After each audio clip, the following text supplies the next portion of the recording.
Porque seguramente llevas mucho tiempo en internet y metido en el mundillo del fitness y has visto tropecientas rutinas, tropecientas diferentes maneras de entrenar y muchos consejos que van saliendo de un lado y otro, pero que no se conectan entre sí para guiarte de una manera a cómo entrenar o cómo es el entrenamiento y tal.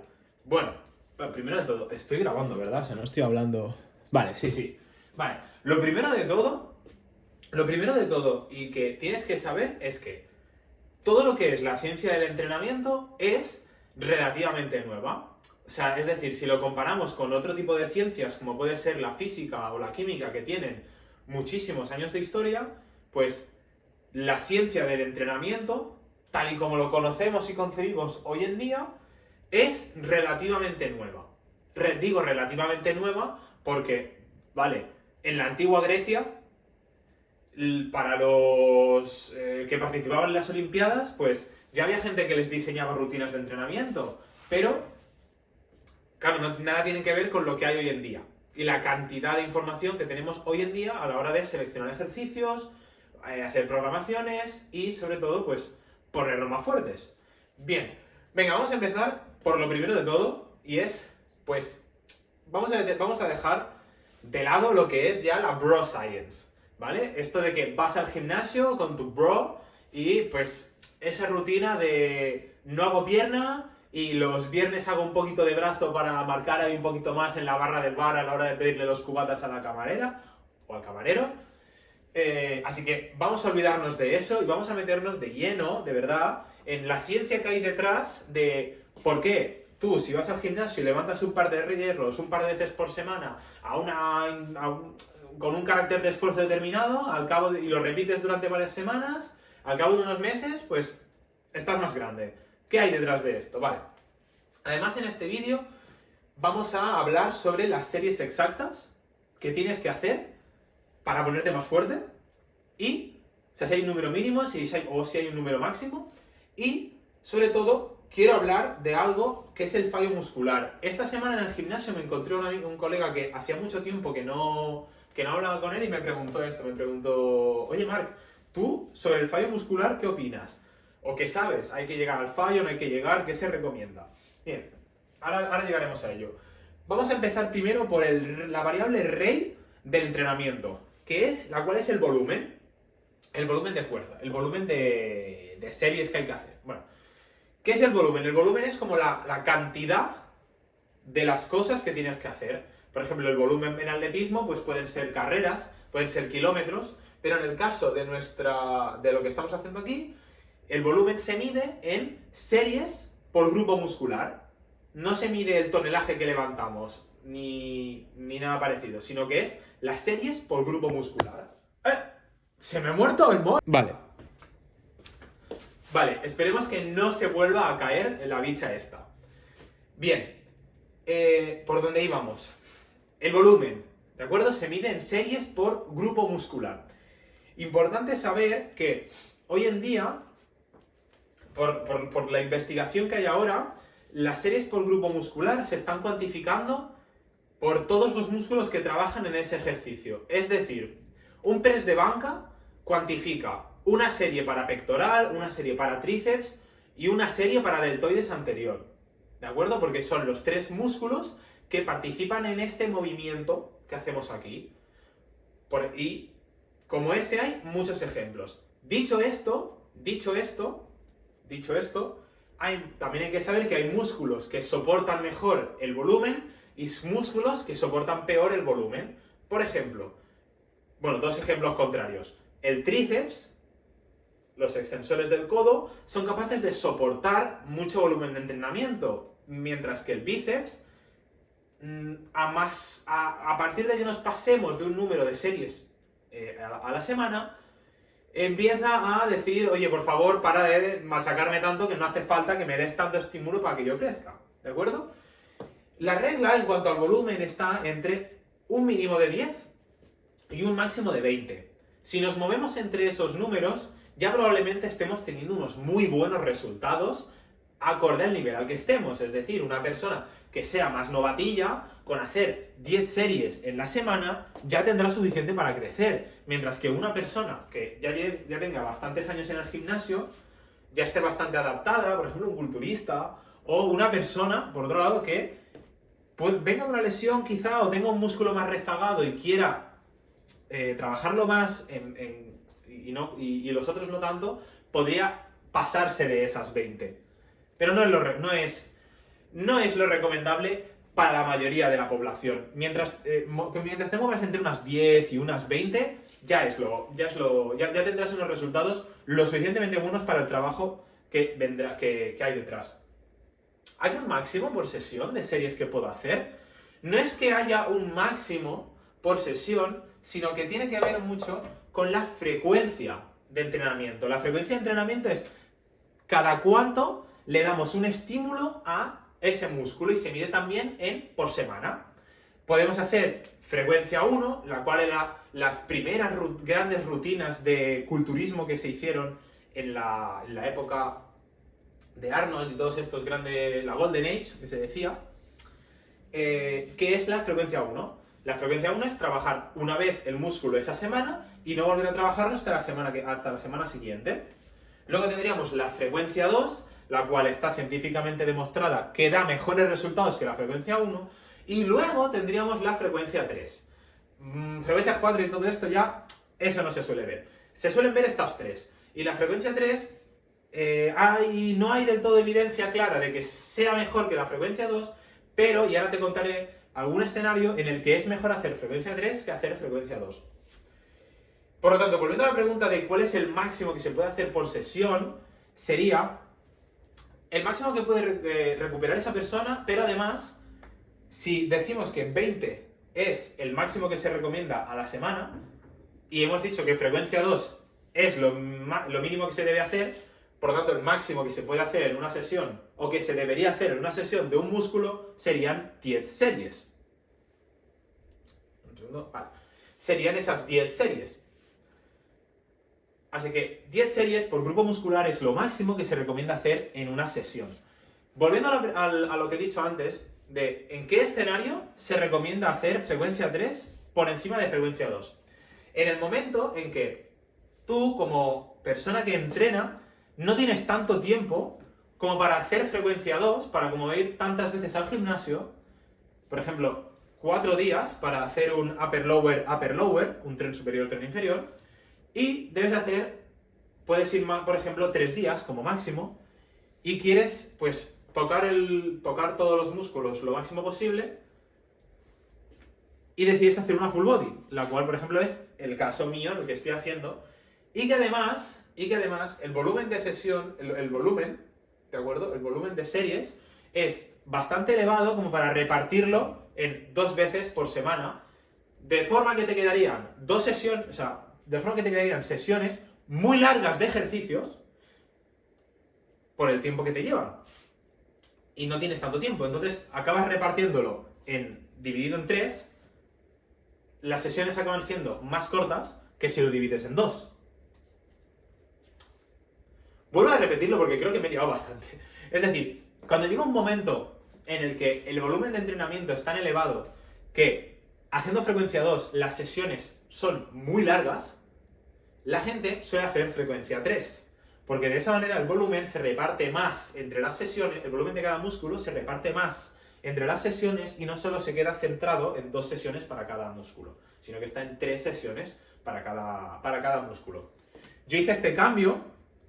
Yo estaba haciendo frecuencia 2, entrenando 5 días por semana y no me daba ya, mucho volumen, mucho tiempo, muchos días, muchas horas, y entre universidad, trabajo y todo un poco, no me daba como para seguir llevando ese ritmo. Entonces pasé a una full body de 3 días, y haciendo el mismo volumen las sesiones se me pasan volando.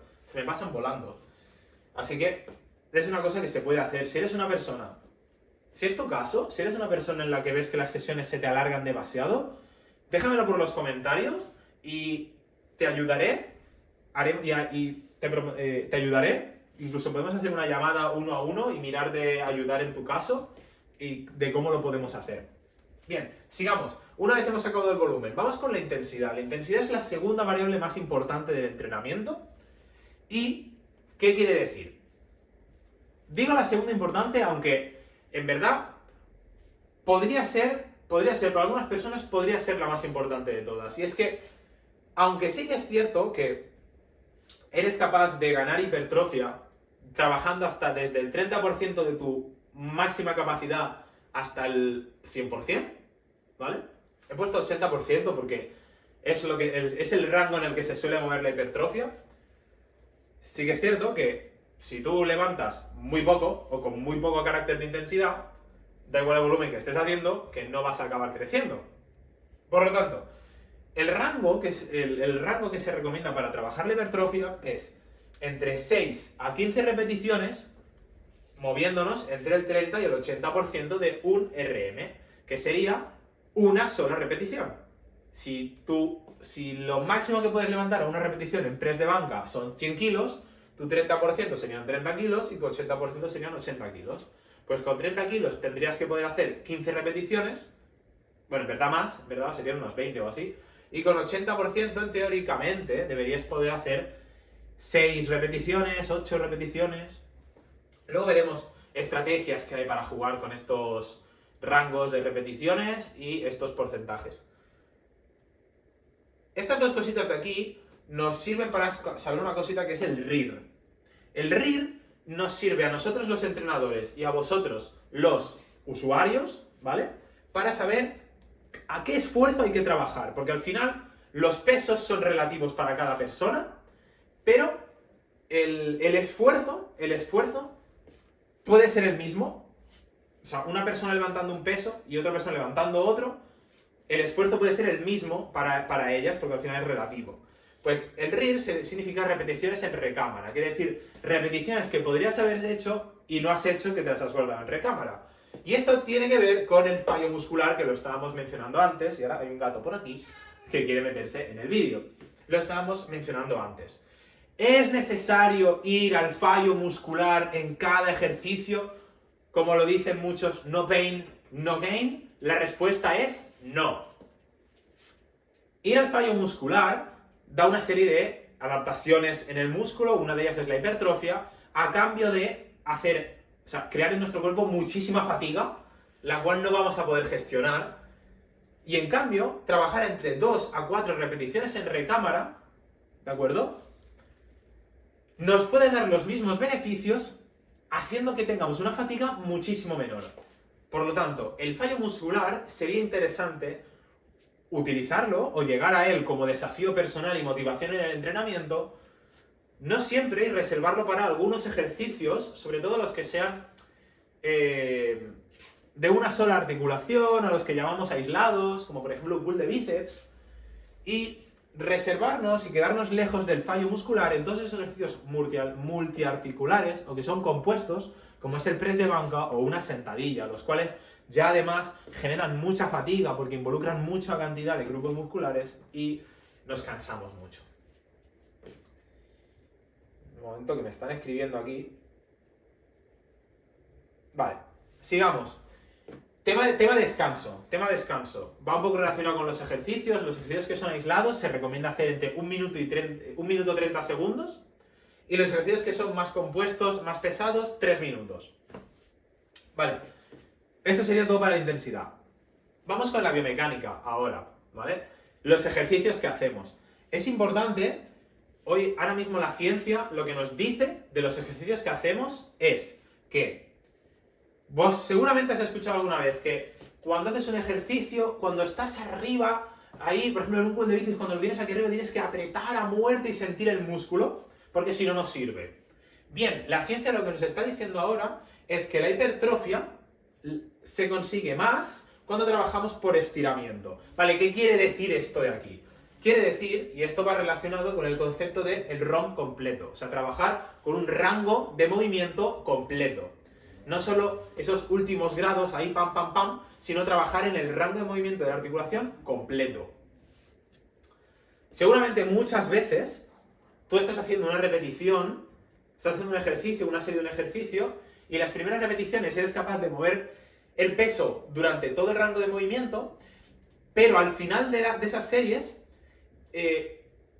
por llegar aquí arriba, por ejemplo en un press de banca, por llegar aquí arriba, no acabas de llegar abajo y no acabas de estirar el músculo en su, digamos, todo lo que puede.